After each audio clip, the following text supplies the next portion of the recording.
We're standing on the edge of something big, and we're gonna make some changes. We're gonna make some changes. Welcome back to the Founder Sandbox. I am Brenda McCabe, your host, now in this fourth season of the Founder Sandbox podcast. This monthly podcast reaches entrepreneurs, business owners who learn about building resilient, purpose-driven, and scalable businesses with great corporate governance. My guests also share this mission and actually working with entrepreneurs and business owners to also work on those aspects, each in their own manner. My guests are founders, professional service providers, who, like me, want to use the power of the enterprise, be it small, medium, or large, to make change for a better world. Through storytelling with a guest on topics that's going to touch on their, why they do what they do today. We are recreating a fun sandbox environment where we can equip one business owner at a time to build a better world. Today, I'm absolutely delighted to have as my guest Anberne Guarrine. Guarrine? Anberne Guarrine, yes. Anberne Guarrine. And she is, thank you, Anberne. You're joining the podcast today as CEO and founder, or co-founder of the Guarine Group out of Illinois. As the Founder Sandbox host, Brenda McCabe, and blogger, I often have guests who speak about playfulness and innovation. And I write about the hidden value that playfulness brings to innovation and creativity in teams. When Anbern was introduced to me by a fellow guest, she truly brings the playfulness that is used in the business environment to a next level.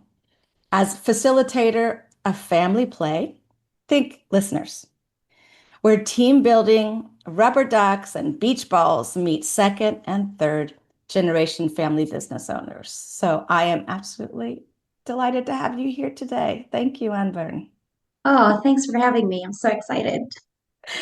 Fantastic. So I would love you to share with my listeners the origin story. I mean, how did you use playfulness in the business environment in a very structured manner? Now you're going on, I believe, 10 years with the Guarine Group, working with family-owned businesses. What was the origin? What was that seed that you had in your mind? Thank you. Yeah, so when I was in college, undergrad is psychology, and I learned that I like working with groups. Okay. And so while I was, doing my day job of whatever it was that I was doing, I knew that I always gravitated towards doing team buildings and leadership programs. And so at some point I said, you know what, I should start making this a business. And so the entrepreneurial spirit came in, and I created a training company with a friend of mine. And so we were doing team buildings and leadership and communication programs. We had corporate groups. We also had government contracts. And at some point, it was really all fun. I was doing what I wanted to do, but at some point, there was just a tug in the heart, in my spirit. I was looking for something more. I was looking for sustainable impact, because I was thinking, as fun and as wonderful as our experience is with the groups that I was doing, I just felt like there's got to be something more. There's got to be more sustainable impact. And around that time, my business partner's brother said, I'm going into inheritance planning. I'm thinking maybe my clients need some team building. Okay. And, I know a whole lot about team building and groups. I did not know a whole lot about families, and especially families who own businesses together. That's a whole different dynamics. And so my business partner and I, went through what resources can we get, and we found that there is a group that actually does this for a Oh, living. yes. They do family business consulting, and so we both got our certificate for family business advising, and then we hit the ground running. But we cannot shake off our fun Playfulness. activities and our games. We can't shake it off. And so we took it with us in the family boardroom, and that's how I got started. And I still use rubber ducks and beach balls and whatnot. Right. And later on in the interview, you'll talk about what a typical engagement looks like, right? With the Guarine Group, in which you not only touch on the, use family play, right? Playfulness, but you also get into kind of the constitution of the family. So let's carry on. Let's carry on. What have you found is unique about the family business experience, unlike working for the corporates, right? What Yes. is that, I don't know, secret sauce that or the uniqueness that you've had to kind of curate your business around? Yeah. So what I found out is that family businesses actually live in three ecosystems, Okay. whether they're aware or not. There's the ecosystem of the family, there's the ecosystem of the business, and then Mm-hmm. there's the ecosystem of ownership. And those three systems have different values. They protect those values differently, and they have different goals. So let Okay. me explain this. If you think about your family, you think about your objective is to support the growth and development of everyone in the family. Your values are love, unconditional regard, you want everybody to thrive. There's all of that social Yes. connections. Yes. When you think about the business experience, you think about people, what are their contributions? How can they help this business grow? We're thinking of keeping the business for the long term. You're making decisions for the long term. And so you're thinking of profit, you're thinking of growing the company. So those are the values and those are your mindsets, right? Mm-hmm. As an owner, if you are investing in the business, you're thinking of what's my ROI? How Right. can I get as much profit in a short period of time? And so those are the values and the objectives. Now, if you think of all these three circles as not just individual circles, but connected, kind of like a Venn Right. diagram, Yes, like a Venn diagram. Mm-hmm. a family business is right in the middle of it. So you're making decisions Wow. thinking about the family, thinking about ownership, thinking about the business. And whether you're aware of it or not, you have different hats that you're wearing, right? Right. And so what we do as family consultant or consultants to family businesses is we help you kind of untangle that and kind of understand this is my situation and these are my goals for the family, my goals for the business. And there could be some friction there, but there's also a unity there. And so just the awareness and the appreciation of your unique experience. So, how do is it typically the CEO, the chairman? Is it the general counsel? Again, because you're working on family wealth creation, who is the typical decision maker that would get engaged with Guarine Group? So Is it sometimes the different? people, yeah, no, that's a great question. Sometimes the people that make the decision are actually not, sometimes, not Okay. always, not the people that have the title. Oh, So interesting. sometimes it is the people that are in the family ecosystem that are not necessarily part of the business or not necessarily owners, but they have a big say in terms of the family dynamics. Interesting. So a confidential mentor, is it maybe general counsel? So an outside, they're already an outside advisor to the family. It Interesting. could be because Hmm. sometimes when you're very close to the situation, you don't know what you don't know, right? Right, right, And right. yes, sometimes, on the rare occasion, there are family leaders who are very in tune to what their family needs, and they're constantly looking out, right? Um, but sometimes there have to be somebody else that is not currently involved in the day to day that says, hey, you might want to have a conversation with this person. And Right. It makes sense, right? yeah, And particularly as some family companies evolve to bring in professional management, right? So there are probably many, many aspects or many entry points. All right, you're 10 years into the Guarine Group.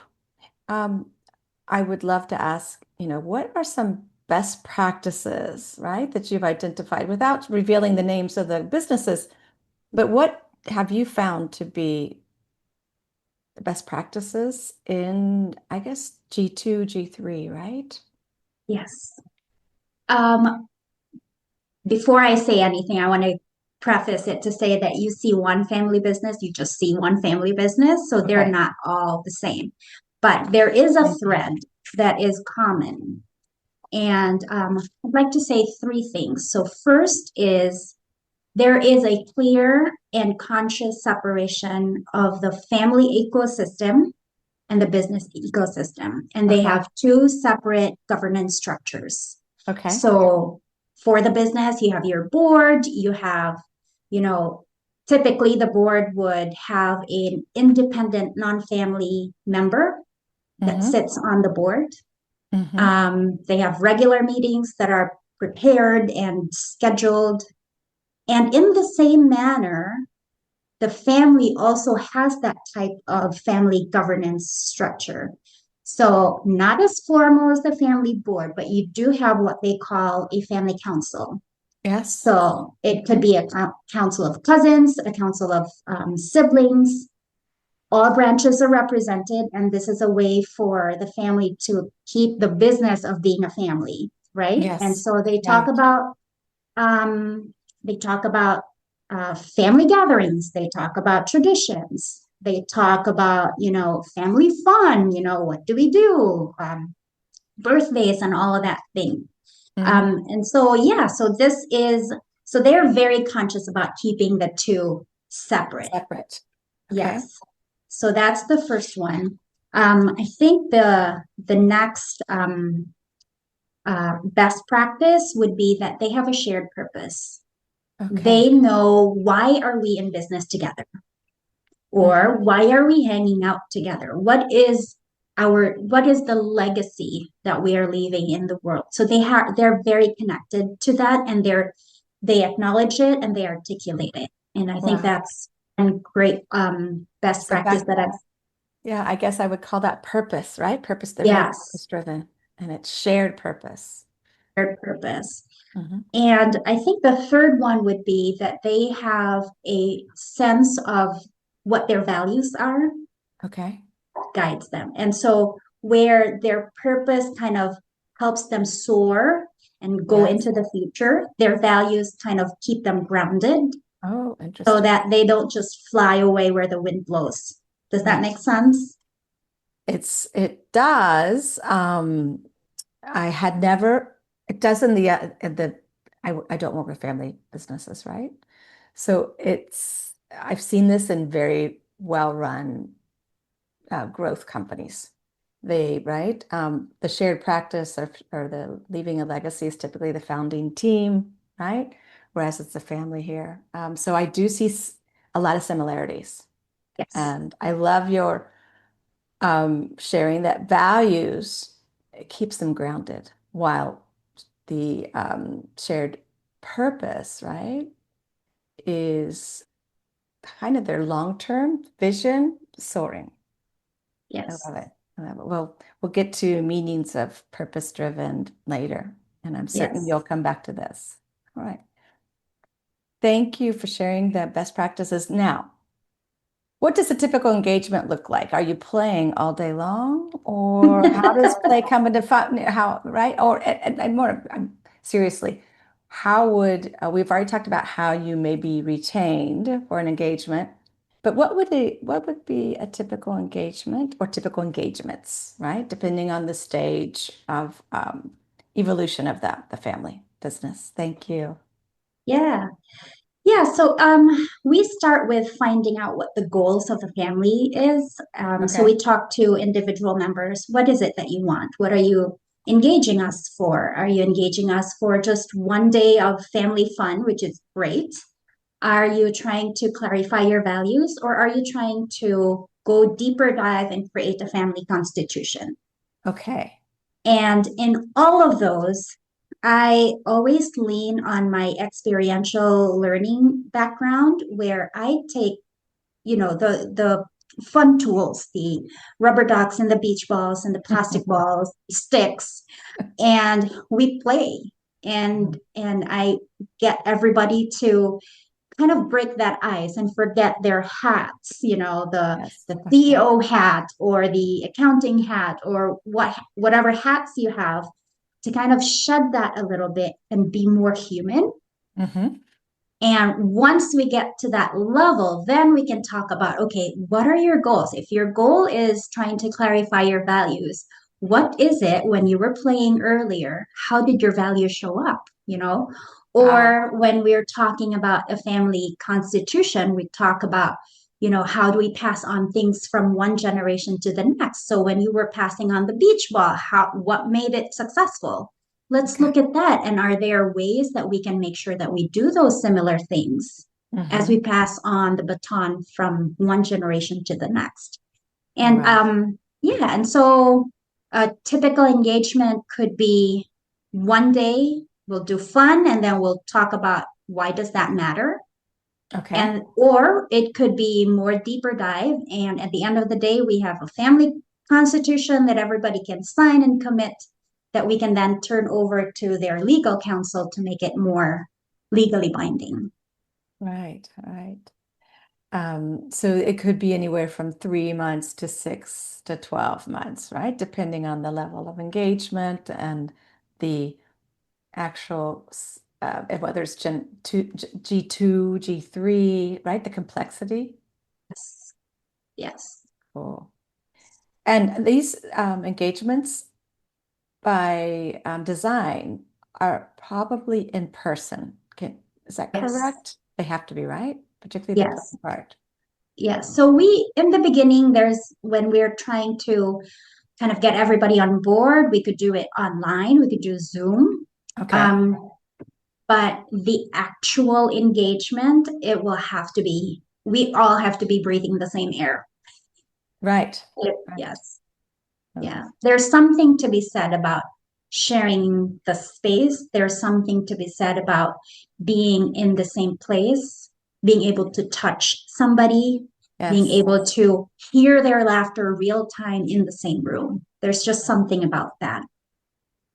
Yes. That comes from a practitioner's experience, Anberne Guarrine from the Guarine Group, um, uh, facilitating, I would say, good governance in family businesses. That just occurred to me while we're talking, right? I was so set on playfulness, but also it's really about achieving good corporate governance, because you alluded to something here. Well, what does a typical family constitution comprise? What is it comprised of? Family Yeah, constitution. that's a really good question. Thank you. So yeah, so we first off we define what does family mean to All everybody. right. Mm-hmm. And then we talk about, what are the family practices that we want to keep?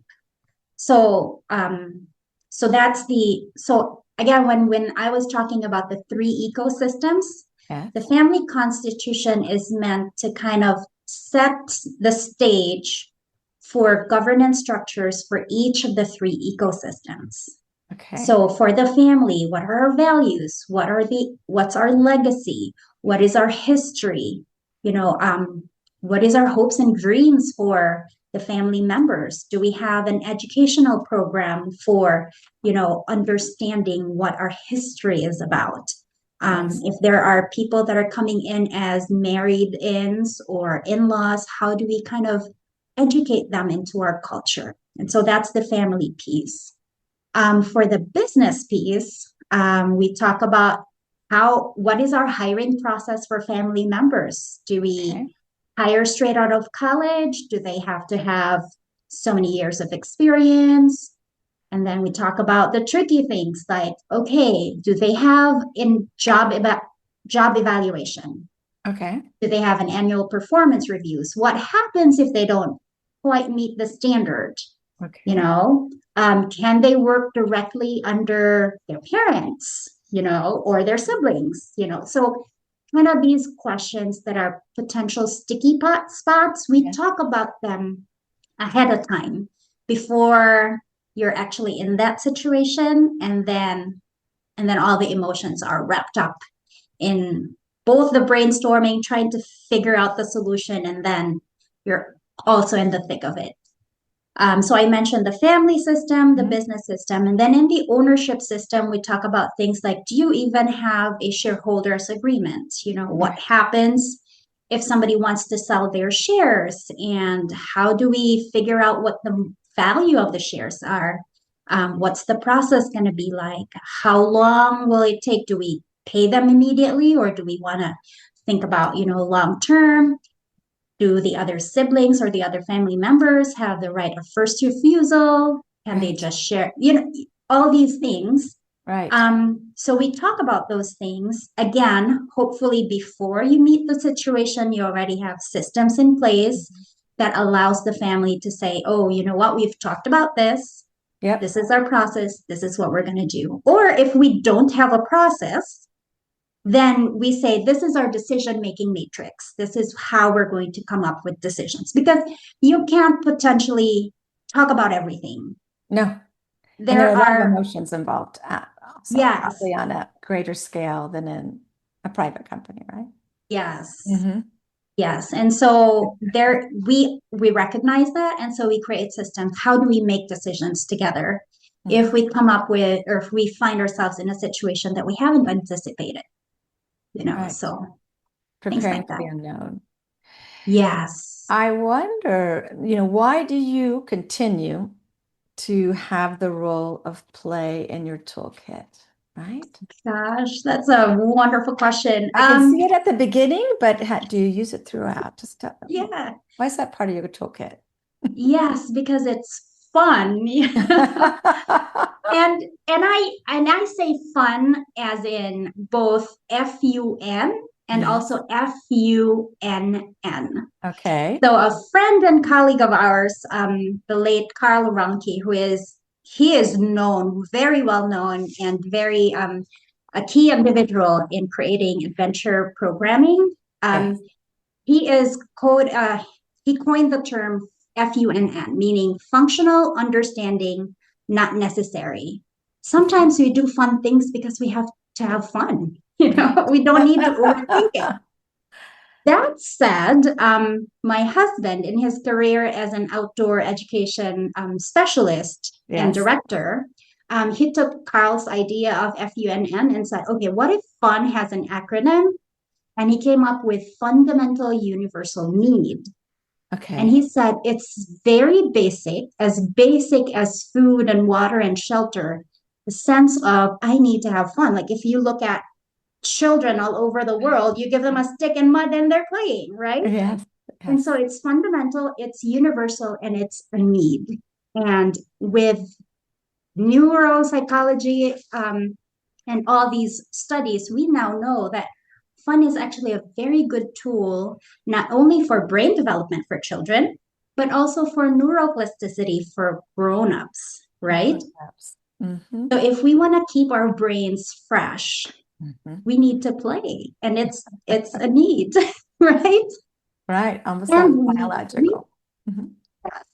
And we learn so much better and so much easier when we're in a state of play. So when we're talking about creating a family governance structure, if the family doesn't know what that is, if the family is not used to having a formal meeting talking about family matters, it's really hard to learn that unless you're in a state of play.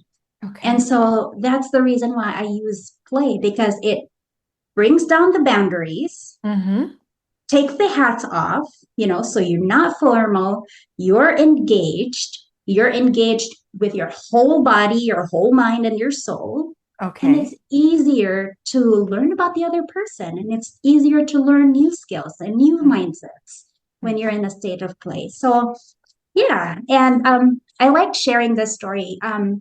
Einstein had said when he gets stuck in a problem, Okay. um, he steps away from it and he does something that's not related at all to the problem that he's doing. So sometimes he plays the violin or he Mm-hmm. tinkers around. And he says something about activating that different part of your brain Okay. helps him so that when he goes back and looks at the same problem that he was stuck in, it kind of changes his mindset and he finds different ways to solve that situation. And so if I'm thinking, you know what, if it works for Einstein, it should probably work for us ordinary people, right? You heard it here on the Founder Sandbox. I love that. I know that quite a few um, like mathematicians, scientists, even composers, Beethoven, like walking, right? Being in nature is an area that foments their creativity. I hadn't thought about or hadn't heard about the Einstein, like stepping away, maybe playing violin, maybe just, right, doing another activity. Why not play, Why not play? right? Yes. No shame, adults. We can increase and improve our neuroplasticity, Yes. being playful. Yes. Thank you. Can I share with you a story? Yes. So one time I was doing, the typical activities that I was doing. And one time a family member, in the midst of all the laughter and the like really big shouts and all of that, and he just said, you know what? I don't remember the last time I played with my siblings. Oh, And this was the time that they got to do that with their parents. Their parents were all in on the fun. And regenerate. it's like, that is such a gift. It is such a gift for them to have that experience, but it's a gift, a privilege that I Yes. got to see that. And so, yes, it is Thank fun. you. Wow. Wow. I almost, okay. I got emotional. Thank you. I would like you to have this opportunity to provide information on how to contact you, your group. This information on Ben will be in the show notes, so take it on there, please. How can we? Yeah. Yeah, so our website is the Guarine Group. That's G like George, UARRI, N like Nancy, E like George, theguarinegroup.com. And my email is Anbern, A, N like Nancy, BERN like Nancy, at theguarinegroup.com. That's the Excellent. best way to get a hold of me. Fantastic. Well, I like to bring my guests back to my sandbox so we can be playful. No, seriously, I am passionate in my own work on with growth stage companies to provide uh, good corporate governance practices while scaling, while finding or increasing the purpose, and really building that resiliency. And I like to ask each of my guests, what does the term resilience mean to you in your own practice? Yeah, so to me, resilience is like think of a river that's flowing. Okay. Even if you put a boulder in front of it, it's going to find its way. It's going to keep Wow. going to where it wants to go. Yes. And to me, that's resilience. Wow. Beautiful.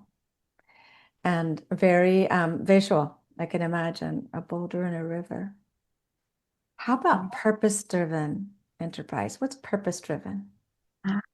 Purpose driven, I feel like it's our ability to know that our time on this earth is limited.